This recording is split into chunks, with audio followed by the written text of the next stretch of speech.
somebody gets this that doesn't know who you are, just say and spell it so it's on the record.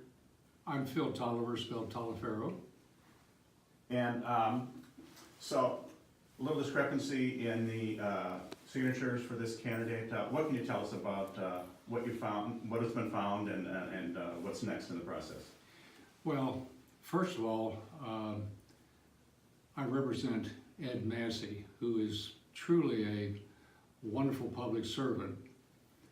He has lived in Boone County all his life. He was the president of the Boone County School Board, and in addition, he was president of the Kentucky School Board Association. And then he was also president, very high honor, of the National School Board Association. And in addition to that, he travels all over the country representing military veterans. And I highly respect him for that. And as you know, he is a candidate, a Republican candidate for the 66th district in Boone County. And shortly after the filing deadline, or shortly before the filing deadline, Stacy Earl filed to run against him as an other.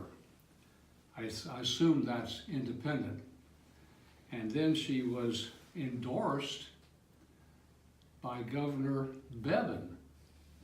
Now, Ed Massey is a lifelong supporter of teachers. His father was a teacher. My mother was a teacher. And Governor Bevin called our Kentucky teachers thugs. And so I can only assume that the reason the governor came out in support of Ed's opposition candidate was because he so strongly supports our teachers. And to this date, Governor Bevin has never apologized for calling our wonderful, wonderful, wonderful teachers thugs. Now, this Stacy Earl, that's the other candidate, got in this race at kind of the last minute and was required to provide the Secretary of State 100 signatures to support her nomination, and they had to be residents of the 66th district. They had to be 18 years or over, and they had to be registered voters. Well, we had to file this lawsuit because she didn't comply with the law. And we found out that so many of the people who signed up for her weren't residents of the 66th district. One of them was not even 18 years old.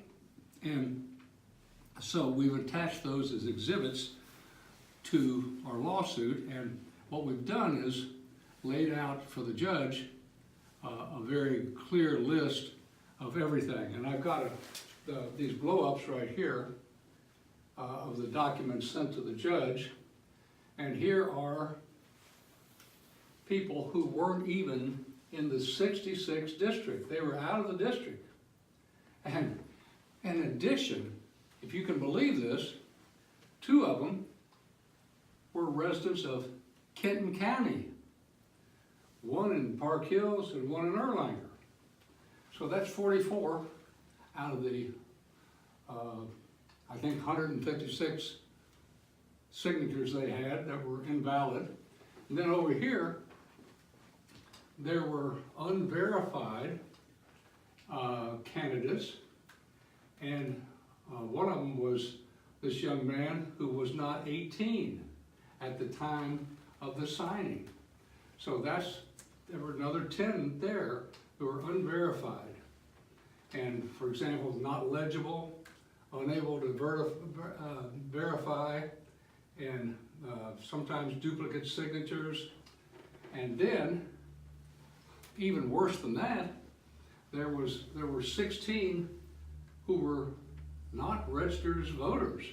And here's a list there. So actually, what we have is a total of 164 signatures. We believe, from the proof that we've documented and filed with the court, that there were 70 invalid signatures, leaving only 86 valid signatures, and you've got to have 100. So this is a judicial issue because it has something to do, everything to do, with following the law. And so this is up to the judge to decide whether or not Mrs. Earl has complied with the law. Thank you very much. Do you think this will be a cut and dry case? Is there any possibility that, it would not be decided in your favor? Well, here's the thing. We got these documents from the Secretary of State. If these documents are accurate and genuine, I don't think there's any question that we only have 86 valid signatures when you have to have 100.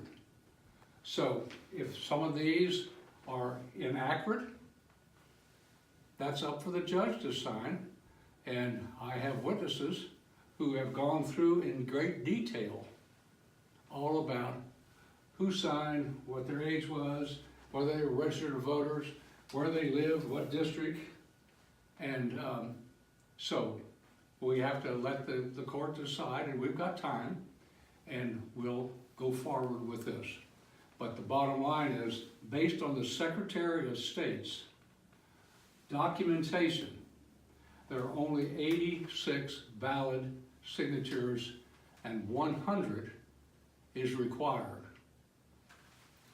Okay.